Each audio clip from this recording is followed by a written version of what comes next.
Dear aspirants, this is Srinivas, your current affairs mentor. Welcome to the Digital Class Notebook channel. Here we are discussing about the current affairs for the 2nd and 3rd March of 2026. Today we are discussing topics in the current affairs are national affairs, defense, international affairs and important days. Okay, let's get to the first question. Germany announced euro 20 million grant to India under which initiative? The climate dialogue from risk to resilience was held at which place? Germany భారత్కు euro 20 million గ్రాంట్ను ఏ కార్యక్రమం కింద ప్రకటించింది అంటే international climate initiatives కింద ప్రకటించింది. From risk to resilience climate dialogue ఎక్కడ జరిగింది? ఈ క్లైమేట్ డైలాగ్ అంటే ఈ సమ్మిట్ ఎక్కడ జరిగింది అంటే న్యూఢిల్లీలో జరిగింది. ఓకే, ఫిబ్రవరి 2026 జర్మనీ భారత్కు యూరో 20 మిలియన్ గ్రాంట్ను ప్రకటించింది. ఫిబ్రవరి 2026లో జర్మనీ భారత్కు 20 మిలియన్ యూరోలు గ్రాంట్ ప్రకటించింది. ఈ నిధులు ఎవరిస్తారంటే ఇంటర్నేషనల్ క్లైమేట్ ఇనిషియేటివ్ కింద ఇవ్వబడుతున్నాయి. దేని కింద ఇవ్వబడుతున్నాయి అంటే ఇంటర్నేషనల్ క్లైమేట్ ఇనిషియేటివ్ కింద ఇవ్వబడుతున్నాయి. ఇంటర్నేషనల్ క్లైమేట్ ఇనిషియేటివ్ ఇది ఒక జర్మనీ ప్రభుత్వం ప్రారంభించిన గ్లోబల్ వాతావరణ కార్యక్రమం. ఈ ప్రకటన ఎక్కడ జరిగింది అంటే న్యూఢిల్లీలో జర్మన్ ఎంబసీలో జరిగిన క్లైమేట్ డైలాగ్లో జరిగింది. ఓకే, ఈ సమ్మిట్ జర్మనీ ఎంబసీలో న్యూఢిల్లీలోని జర్మనీ ఎంబసీలో ఈ క్లైమేట్ డైలాగ్ జరిగింది. ఓకే, ఈ కార్యక్రమం ప్రధాన ఉద్దేశం ఏంటిదంటే క్లైమేట్ రెసిలియన్స్ అంటే వాతావరణ స్థైర్యం పెంచడం అన్నట్టు. ఈ క్లైమేట్ రెసిలియన్స్లో ముఖ్య ప్రాంతాలు దేని మెయిన్గా ఫోకస్ చేస్తాయి లేదా ఏ ప్రాంతాల మీద మెయిన్గా ఫోకస్ చేయబోతున్నాయి అంటే హిమాలయాలు, వెస్టర్న్ ఘాట్స్, ఈశాన్య రాష్ట్రాలు, లోయర్ గ్యాంగటిక్ వరద ప్రాంతాలు. అండ్ వీళ్ళు తీసుకునే ముఖ్యమైన చర్యలు ఏంటి అంటే ఫారెస్ట్ డిఫారెస్టేషన్ అంటే అడవుల పునరుద్ధరణ, biodiversity or corridor connectivity, flood and erosion control, ground water మళ్ళీ రీఛార్జ్ చేయడం. ఓకే, ఇది భారతదేశం యొక్క నేషనల్ అడాప్షన్ ప్లాన్లో బలోపేతం చేస్తుంది. అంటే నేషనల్ అడాప్షన్ ప్లాన్ ఏంటిదంటే వాతావరణ మార్పులకు అనుగుణంగా దేశం తీసుకునే చర్యల ప్రణాళికనే ఈ నేషనల్ అడాప్షన్ ప్లాన్. దీనికి సంబంధించిన కేంద్ర మంత్రి దీనికి సంబంధించిన ministry of environment, forest and climate change. దీనికి మినిస్ట్రీ ఎవరంటే భూపేంద్ర యాదవ్ గారు. Okay, in February 2026, Germany announced 20 million euro grant for India funding under the international climate initiatives. Okay, ఇది ఇండియాకి ఏ విధంగా ఫండింగ్ చేయబోతుంది అంటే ఇంటర్నేషనల్ క్లైమేట్ ఇనిషియేటివ్. ఈ ఇనిషియేటివ్ ఎవరిది అంటే జర్మనీకి సంబంధించినది. ఇది ఒక global climate funding programme. Okay, ఇది ఒక గ్లోబల్ క్లైమేట్ ఫండింగ్ ప్రోగ్రామ్. ఇది అనౌన్స్మెంట్ ఎక్కడ చేశారంటే న్యూఢిల్లీలోని జర్మనీ ఎంబసీలో ఒక క్లైమేట్ డైలాగ్లో ఏర్పాటు చేయడం ఈ అనౌన్స్మెంట్ చేశారు. ఓకే, దీని యొక్క మెయిన్ ఆబ్జెక్టివ్ ఏంటిదంటే క్లైమేట్ రెసిలియన్స్, వల్నరబుల్ ఎకోసిస్టమ్స్. వీళ్ళు మేజర్గా ఫోకస్ చేసే రీజియన్స్ ఏంటి అంటే Himalayas, western Ghats, north east and lower Gangetic flood plains. వీళ్ళు ఆ ఏరియాలని మెయిన్గా ఫోకస్ చేసి వాళ్ళు ఎటువంటి చర్యలు తీసుకోబోతున్నారంటే ఫారెస్ట్ రిస్టోరేషన్, ఇంకోటి బయోడైవర్సిటీ, ఇంకోటి flood and erosion control and ground water recharge. ఇది భారతదేశంలోని నేషనల్ అడాప్షన్ ప్లాన్లో ఒక భాగంగా ఇది ముందుకు తీసుకువెళ్ళబోతున్నారు. ఓకే, దీనికి సంబంధించిన మినిస్ట్రీ ఎవరు అంటే ministry of environment, forest and climate change. ఎవరు? భూపేంద్ర యాదవ్. ఇది మొత్తం దేని కిందకి వస్తుంది? Ministry of environment and forest climate change కిందకి వస్తుంది. Okay, next question. Union minister Sarbananda Sonowal inaugurated 3 inland waterway to projects 3 inland waterways projects on which national waterway? The 3 inland waterway projects are inaugurated in which state? ఇవి 3 ఎక్కడ ఆవిష్కరించబడ్డాయి లేదా ప్రారంభించబడ్డాయి?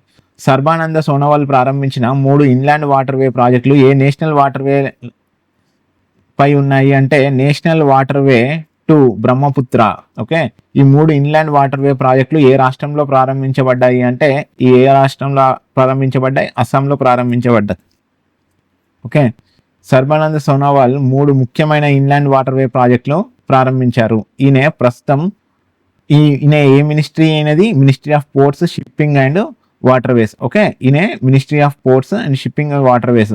ఈ ప్రాజెక్టులు దిబ్రాగ్, అస్సాంలో ప్రారంభించబడ్డాయి. ఎక్కడ ప్రారంభించబడ్డాయి అంటే అస్సాంలోని దిబ్రాగ్లో.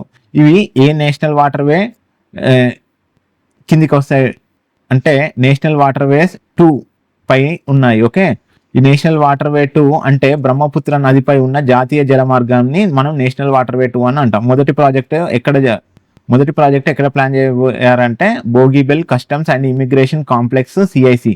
ఇది టూరిజం అండ్ కార్గో టెర్మినల్ గా పనిచేస్తుంది.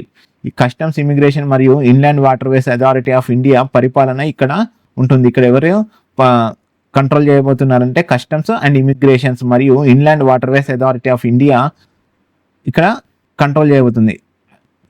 ఇంకోటి, inland waterways authority of India ప్రధాన కార్యాలయం ఎక్కడ ఉన్నాయి? దీని యొక్క inland waterways authority of India main head quarters ఎక్కడ ఉన్నాయి? నోయిడా, ఉత్తరప్రదేశ్లో ఉన్నాయి. రెండో ప్రాజెక్ట్ ఎక్కడ స్టార్ట్ చేయబోతున్నారు అంటే ధుబ్రీ గేట్వే. ఓకే, ధుబ్రీ గేట్వేలో స్టార్ట్ చేయబోతున్నారు. ఇది బంగ్లాదేశ్ మరియు భూటాన్తో ట్రేడ్ను పెంచుతుంది. ఇది రెండో ప్రాజెక్టు ఏ ట్రేడ్ని పెంచబోతుంది అంటే ఏ దేశాల మధ్య ట్రేడ్ని పెంచబోతుందంటే బంగ్లాదేశ్ మరియు భూటాన్తో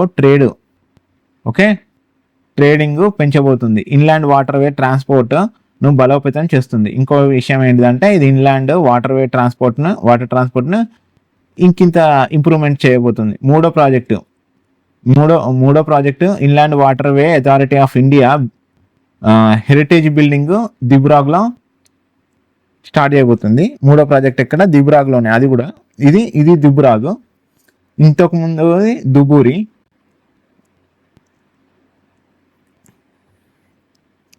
ఇది పరిపాలన మరియు రివర్ టూరిజంకు మద్దతు ఇస్తుంది. ఇది దేనికి ఇస్తుంది? థర్డ్ ప్రాజెక్ట్ వచ్చేసి పరిపాలన మరియు రివర్ టూరిజంకి. ఓకే, రివర్ టూరిజంకి. టూరిజం మెయిన్గా రివర్ టూరిజం కోసం ఇది ఇంపార్టెన్స్ ఇవ్వబోతుంది. ఈ ప్రాజెక్ట్లో ముఖ్య ఉద్దేశం ఏంటిదంటే లాజిస్టిక్స్ మెరుగుదల, ట్రేడింగ్, ఇంకోటి నార్త్ ఈస్టర్న్ రీజియన్ అభివృద్ధి చేయడం. ఓకే, అస్సాం యొక్క state reference. Assam state capital ఏంటిదంటే Dispur. Chief minister Himanta Biswa Sarma. Governor role అంటే గులాబ్ చంద్ కటారియా. ఇక్కడ ఉన్న నేషనల్ పార్క్స్ ఏంటి అంటే ఒకటి కజిరంగా నేషనల్ పార్క్ బాగా ఫేమస్, మనాస్ నేషనల్ పార్క్, ఇంకోటి Orang national park. Wild life sanctuaries ఏమున్నాయంటే పొబైతోరా వైల్డ్ లైఫ్ శాంచరీ, కుల్లంగపర్ wild life sanctuary and Chakrashila wild life sanctuary. Okay, Sarbananda Sonowal ఏ మినిస్టర్ అంటే ministry of ports, shipping and waterways. ఈయన ఎక్కడ ఈ ప్రాజెక్ట్ని ఇనాగ్రేట్ చేశాడు? 3 మేజర్ ఇన్లాండ్ వాటర్వేస్ అస్సాంలోని దిబ్రాగ్లో ఇనాగ్రేట్ చేశాడు. They are located. ఇది దేని మీద లొకేట్ చేయబడ్డాయి అంటే నేషనల్ వాటర్వే 2 అన్ను బ్రహ్మపుత్ర రివర్ మీద ఈ 3 ఇన్లాండ్ వాటర్వేస్ ఇనాగ్రేట్ చేయబడ్డాయి. ఓకే, ప్రాజెక్ట్ 1 కింద Bogibeel customs and immigration complex ఉంటుంది. ఇది ఇంటిగ్రేటెడ్ టూరిస్ట్ కమ్ కార్గో టెర్మినల్గా పనిచేయబోతుంది. Includes customs, immigration and inland waterway authority. ఇది అడ్మినిస్ట్రేషన్గా ఉండబోతుంది. Okay, inland water authority of India stands. Inland waterways authority of head quarters ఎక్కడ ఉన్నాయంటే inland waterways authority of India head quarters ఎక్కడ ఉన్నాయి? నోయిడా, ఉత్తరప్రదేశ్లో ఉన్నాయి. రెండో project Dhubri gateway. Okay, Dhubri gateway CIC అంటే కస్టమ్స్ అండ్ ఇమిగ్రేషన్ కాంప్లెక్స్ అని అర్థం. ఎన్హాన్సెస్. సెకండ్ ప్రాజెక్ట్ ఇది ఏమి ఎన్హాన్స్ చేయబోతుంది అంటే ఎక్స్పోర్ట్ ఇంపోర్ట్ ఆపరేషన్స్ మరియు స్ట్రెంథెన్స్ క్రాస్ బార్డర్. 2 దేశాల ఉన్నాయి కదా, ఒకటి బంగ్లాదేశ్, ఇంకోటి భూటాన్ మధ్య మన దేశంతో క్రాస్ బార్డర్ ట్రేడింగ్ ఇంప్రూవ్ చేయబోతుంది. ఓకే, ఇంకోటి project heritage building. Okay, heritage building ఇది ఎక్కడంటే దిబ్రాగ్లోనే. ఇది దేనికి సపోర్ట్ చేస్తుందంటే నేషనల్ వాటర్వే 2 అడ్మినిస్ట్రేషన్గా. అండ్ ఇది ఇంకోటి ఏంటిదంటే రివర్ లైన్ అంటే రివర్ టూరిజంని ప్రమోట్ చేయబోతుంది. ఈ మూడిటి వల్ల మెయిన్ ఆబ్జెక్టివ్ ఏంటిదంటే ఈ 3 ప్రాజెక్టుల వల్ల మెయిన్ ఆబ్జెక్టివ్ ఏంటిదంటే ఒకటి లాజిస్టిక్స్ ఇంప్రూవ్ అవుతాయి, ఇంకోటి ఏమో ట్రేడ్ అనేది ఇంకా చాలా బాగా జరుగుతుంది, ఇంకోటి నార్త్ ఈస్టర్న్ రీజియన్ కనెక్టివిటీ బలపడుతుంది అని అర్థం. Rajmarg Pravesh version 2.0 web portal is related to which ministry? Okay. The upgrade Rajmarg Pravesh portal supports which major objective of government of India? Rajmarg Pravesh version 2.0 web portal ఏ మంత్రిత్వ శాఖ సంబంధించింది అంటే option C ministry of road transport and highways. Ministry of road transport and హైవేస్కి minister ఎవరండి? Minister వచ్చేసి Nitin Gadkari. Okay, Nitin Gadkari.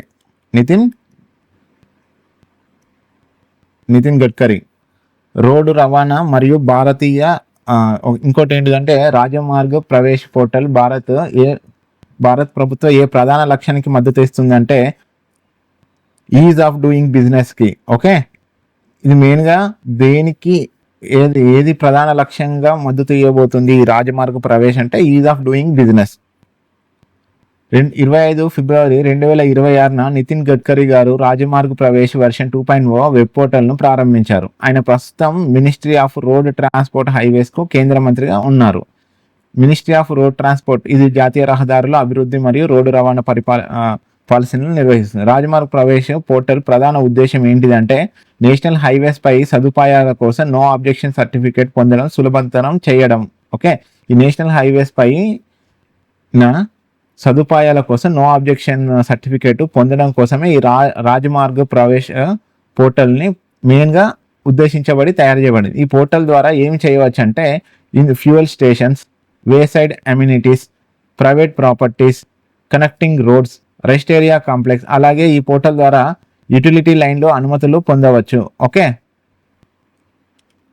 Wayside amenities అంటే ప్రయాణికుల కోసం రోడ్డు పక్కన కల్పించిన సదుపాయాలు లైక్ టాయిలెట్స్ కానీ, మంచినీరు కానీ, పార్కింగ్ స్థలం కానీ, అలాంటి రోడ్ సైడ్ అమ్యూనిటీస్ అంటారు.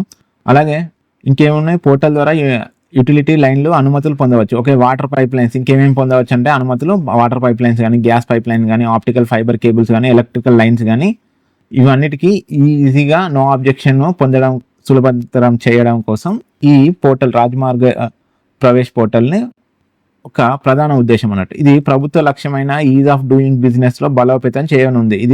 దీన్ని బలోపేతం చేయబోతుంది అంటే ఈజ్ ఆఫ్ డూయింగ్ బిజినెస్. ఈ పోర్టల్ ఎవరు ఉపయోగించవచ్చు అంటే వ్యాపారులుగా ఉపయోగించవచ్చు, టెలికాం కంపెనీలు ఉపయోగించవచ్చు, ఇన్ఫ్రాస్ట్రక్చర్ల కంపెనీలు ఉపయోగించవచ్చు, రాష్ట్ర మరియు కేంద్ర సంస్థలు ఉపయోగించవచ్చు. ఓకే, నితిన్ గడ్కరీ గారు లాంచ్ చేశారు రాజమార్గ్ ప్రవేశ్ వర్షన్ 2.0 వెబ్ పోర్టల్ని. మినిస్ట్రీ దేనికంటే ministry of road transport and హైవేస్కి. ఇది మెయిన్గా ఈ రాజమార్గ్ ప్రవేశ్ పోర్టల్ని దేనికోసం తయారు చేశారు అంటే no objection certificate for the facilities of along the national highways. Okay,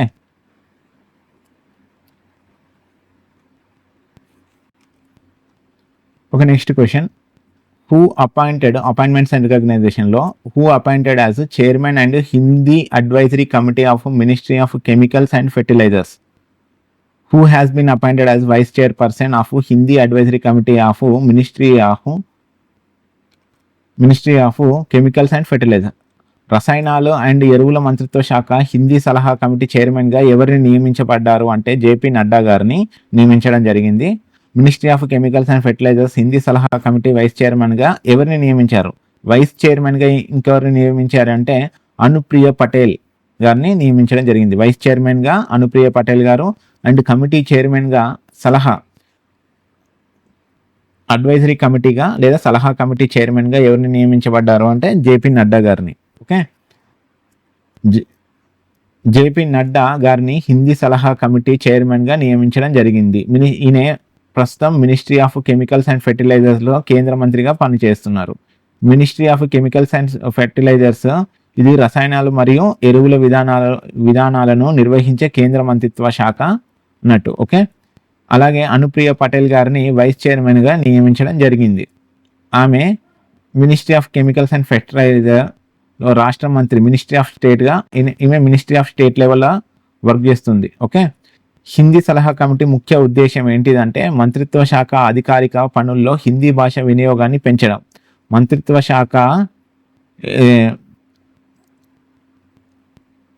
మంత్రిత్వ శాఖలో అధికారిక పనుల్లో హిందీ భాష, ఇప్పుడు ఇంగ్లీష్ వాడుతున్నారు కదా, అలాంటి ప్లేస్లో మెయిన్గా హిందీని ఉపయోగించడం.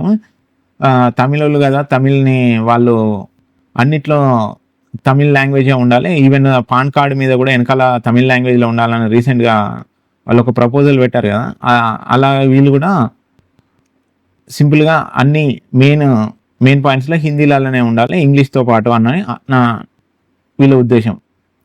ఓకే, అనుబంధ కార్యాలయంలో హిందీ అమలులో స్థితిని సమీక్షించడం.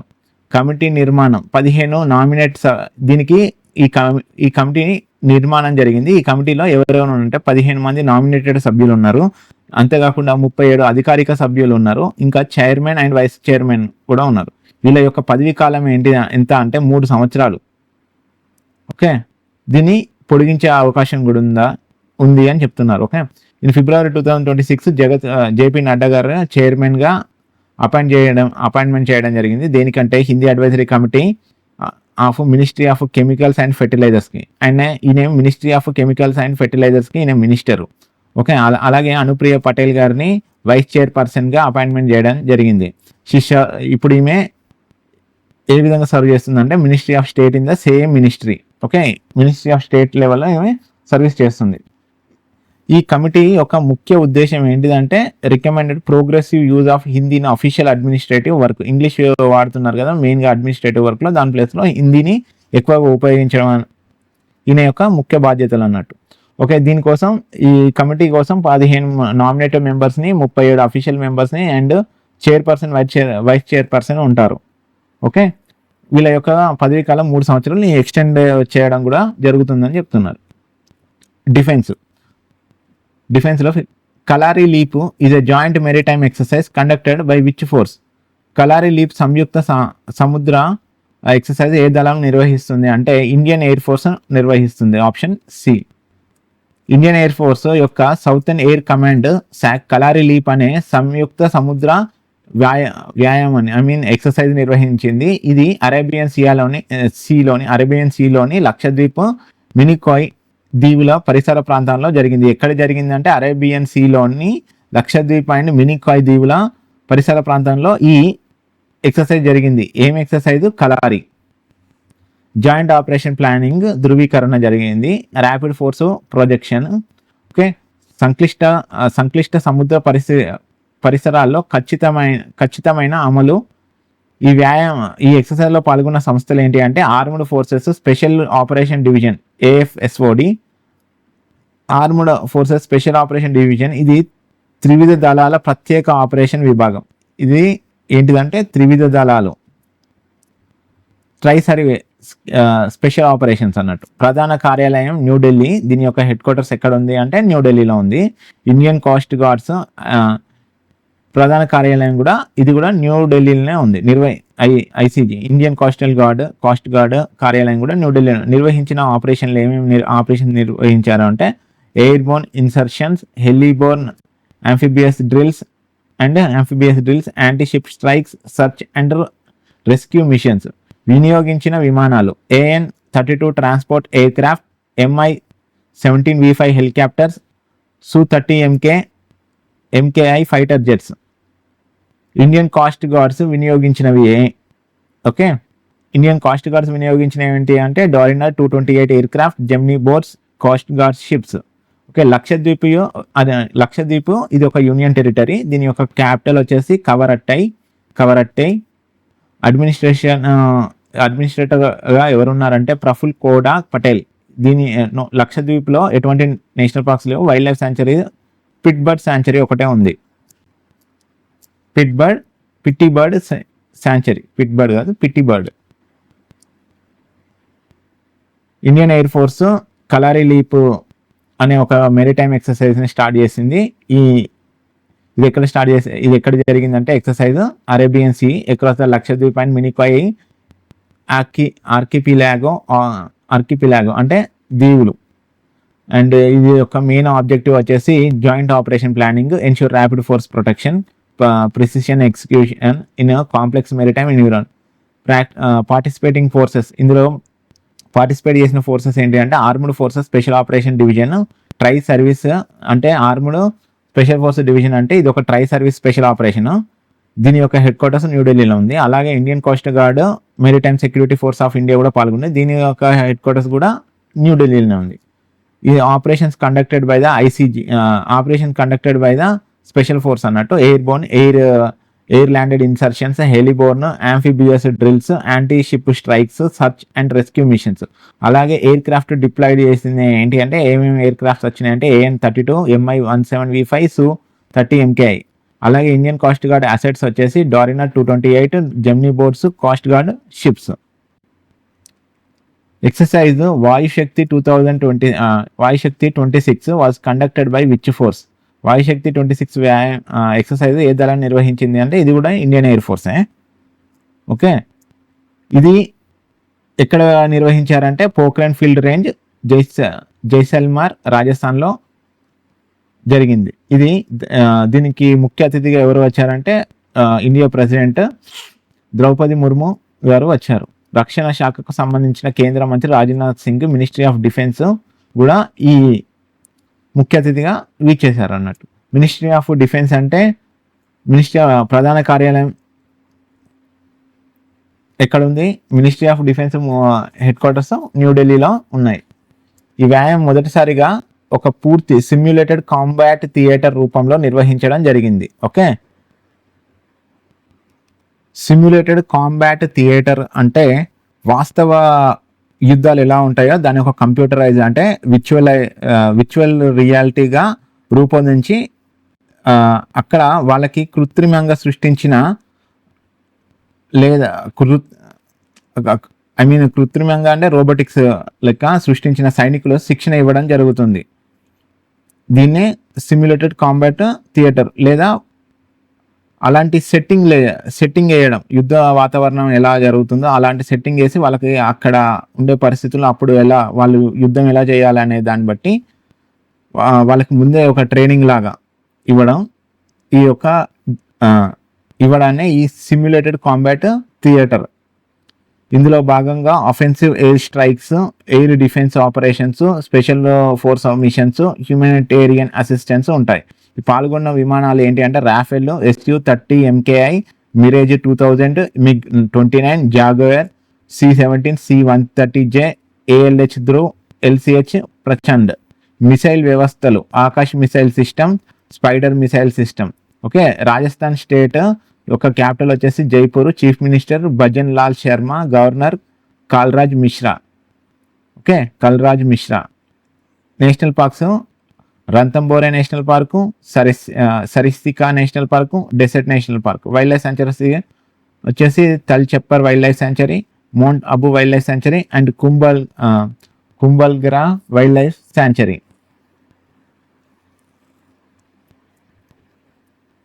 ఇండియన్ ఎయిర్ ఫోర్స్ వాయుశక్తి 26 అనే ఎక్సర్సైజ్ ఎక్కడ జరిగిందంటే Pokhran field firing range, Jaisalmer, రాజస్థాన్లో జరిగింది. దీని యొక్క చీఫ్ గెస్ట్గా ఎవరెవరు వచ్చారంటే ద్రౌపది ముర్ము గారు, president of India, and defence minister Rajnath Singh గారు కూడా వచ్చారు. ఈయనే ministry of defence.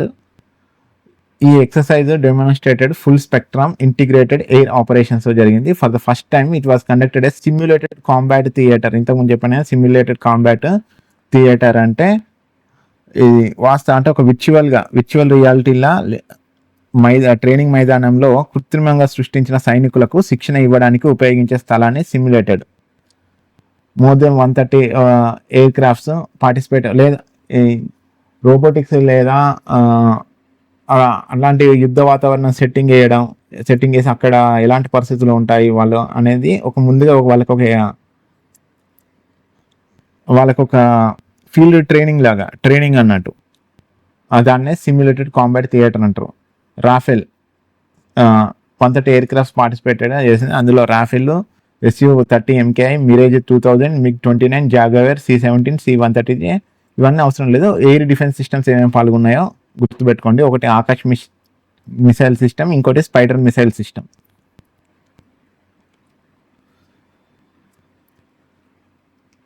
Oshrat's missile system was developed by which organization? The flight trials of Oshrat's were conducted at which location?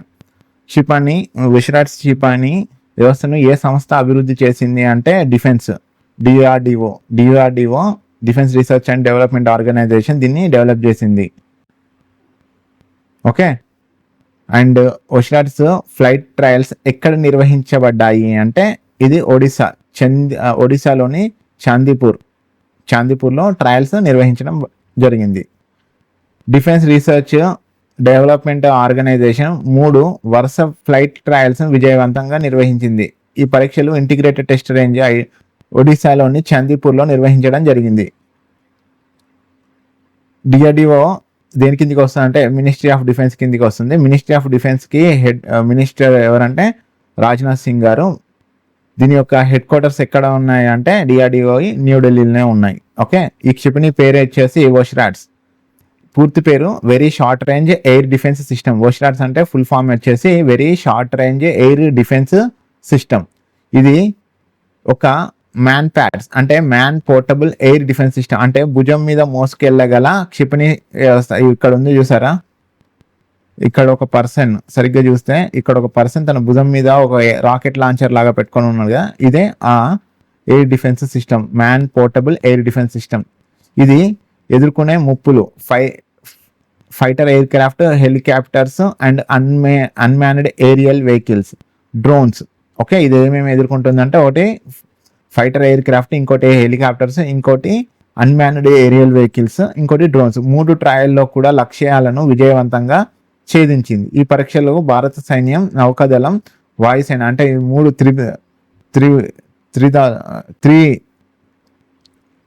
Try services అంటే త్రిభుజ దళాలు అంటారు కదా, ఆ అవసరాలకు అనుగుణంగా నిర్వహించబడ్డాయి. ఓకే, ఈ పరీక్షలు ఎవరెవరికి ఎవరెవరికి ఉపయోగపడేలా నిర్వహించబడ్డాయి అంటే ఇండియన్ ఎయిర్ ఫోర్స్కి, నేవీకి అండ్ ఆర్మీకి. ఓకే, ఒడిశా ఒక క్యాపిటల్ వచ్చేసి భువనేశ్వర్, చీఫ్ మినిస్టర్ వచ్చేసి మోహన్ చెరాగ్ మాజీ, గవర్నర్ వచ్చేసి రఘుబర్ దాస్. ఇక్కడ ఉన్న నేషనల్ పార్క్స్ ఏంటంటే Similipal national park, Bhitarkanika national park.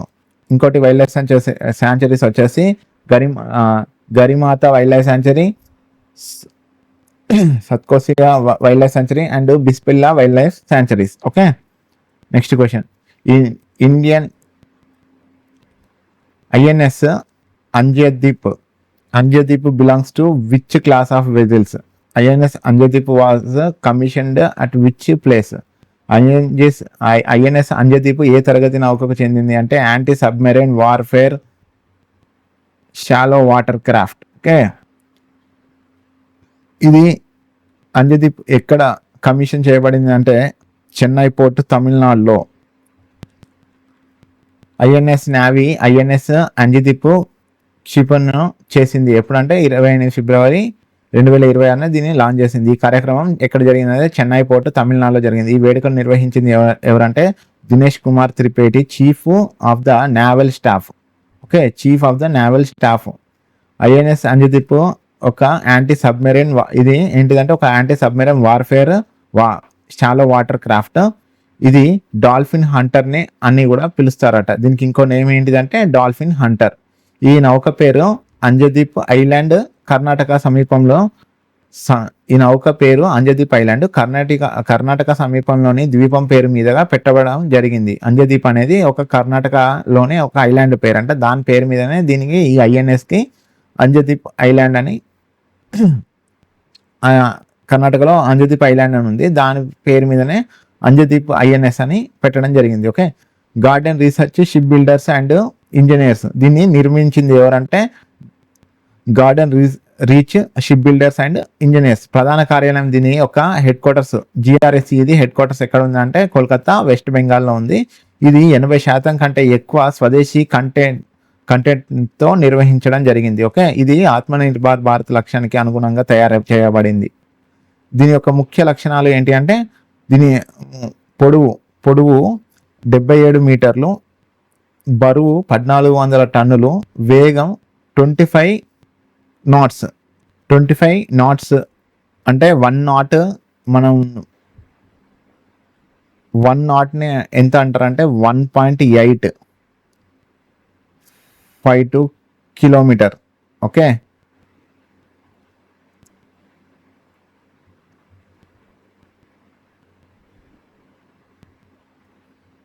1.852 kilometre 1 not, అట్లా 25 నాట్స్ ఇది.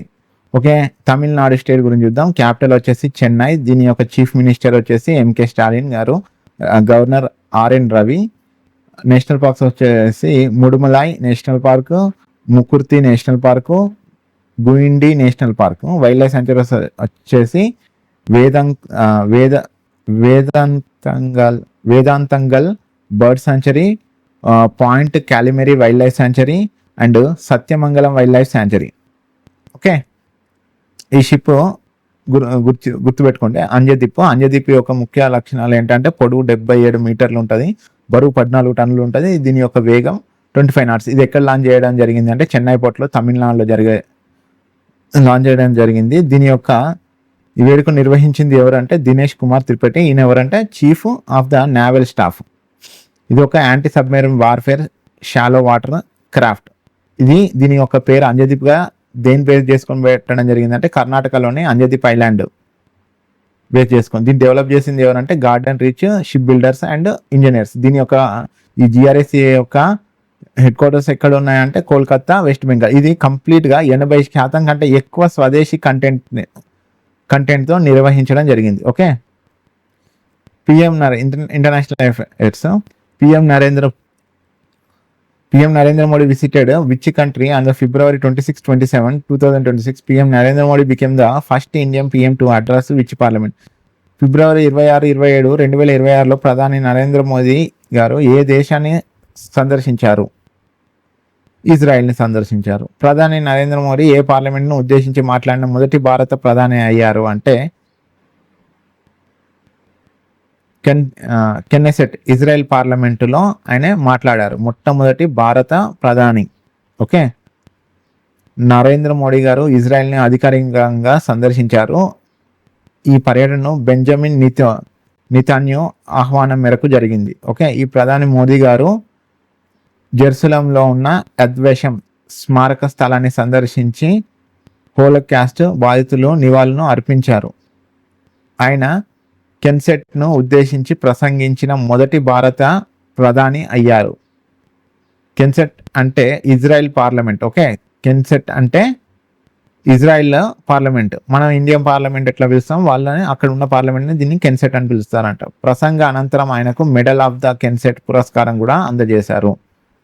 ఈయనకి మెడల్ ఆఫ్ ద కెన్సెట్ అనే పురస్కారాన్ని కూడా ప్రసంగ అనంతరం ఇవ్వడం జరిగింది. ఈ గౌరవాన్ని అందుకున్న తొలి భారత ప్రధాని ఎవరంటే పిఎం నరేంద్ర మోడీ గారు. కెన్సెట్ మెడల్ ఆఫ్ ఆనర్ ఎవరికి దక్కింది అంటే నరేంద్ర మోడీ గారు. ఈయననే తొలి భారత ప్రధాని, ఆ మెడల్ అందుకున్న తొలి భారత ప్రధాని. ఇరు దేశాలు కలిసి special strategic partnership of peace, innovation and ప్రాస్పెరిటీని ప్రకటించాయి. ఈ భాగస్వామ్యం ప్రధానంగా దేని మీద ఉండబోతుందంటే defence, security, cyber security, trade, technology రంగంలో సహకారం పెంచుతుంది. పలు ఒప్పందాలు కూడా కుదిరాయి. ఏంటి అంటే AI, ఆర్టిఫిషియల్ ఇంటెలిజెన్స్, అగ్రికల్చర్ మీద, డిజిటల్ పేమెంట్స్ మీద, మెరిటైమ్ హెరిటేజ్ మీద, ఫిషరీస్ మీద, ఎడ్యుకేషన్ మీద అండ్ సైబర్ సెక్యూరిటీ మీద కూడా ఒప్పందాలు కుదిరాయి. ఓకే,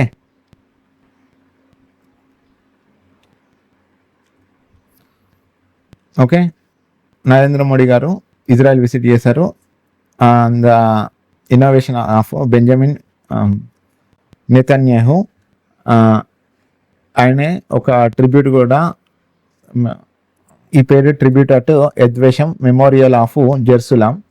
ఈ became the first Indian prime minister to address the Knesset అంటే అక్కడ పార్లమెంటు పేరు. ఈయనకి మెడల్ ఆఫ్ కెన్సెట్ ఆఫ్టర్ ప్రసంగం తర్వాత ఈయనకి మెడల్ ఆఫ్ కెన్సెట్ కూడా ఇవ్వడం జరిగింది. ఇదే మొట్టమొదటి మెడల్ మన భారత ప్రధాని గారికి రావడం, అంటే మన ఇండియా కూడా ఫస్ట్ మెడల్ అన్నట్టు ఇవ్వడం. ఇది బోత్ లీడర్స్ అనౌన్స్ చేసుకున్నారు. Special strategic partnership of peace, innovation and prosperity మీద. Okay, next question.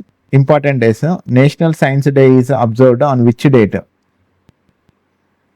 The theme 2026 of the national science day is. Okay, జాతీయ విజ్ఞాన దినోత్సవం ఏ తేదీన జరుపుకుంటారు? ఫిబ్రవరి 28న జరుపుకుంటారు. 2026 జాతీయ విజ్ఞాన దినోత్సవం థీమ్ ఏమిటి అంటే women in science catalysing Viksit Bharat, విజ్ఞానంలో మహిళలు వికసిత్ భారత్కు వేగం. ఓకే, ఈ ఫిబ్రవరి 28ని ఎవరి గుర్తుగా నేషనల్ సైన్స్ డే జరుపుకుంటాం. మరి ఎవరి గుర్తుగా జరుపుకుంటాం అంటే సివి రామన్ గారు 1928లో కనుగొన్న రామన్ ఎఫెక్ట్ను స్మరించుకుంటూ జరుపుకుంటారు.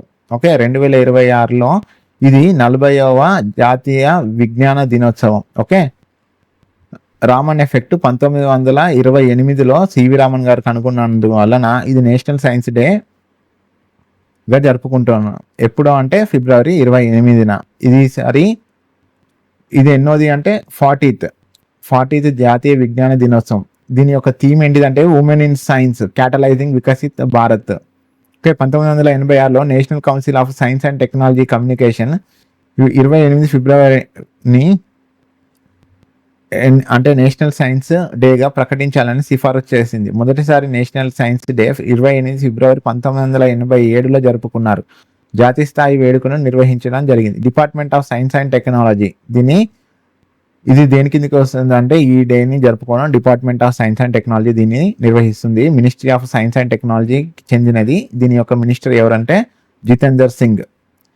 ఈ కార్యక్రమం విజ్ఞాన్ భవన్ న్యూఢిల్లీలో జరిగింది. ఎగ్జామ్ కీ పాయింట్ గుర్తుపెట్టుకోండి.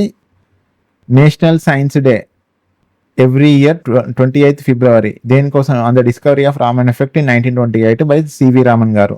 2026 థీమ్ వచ్చేసి women in science catalysing Viksit Bharat.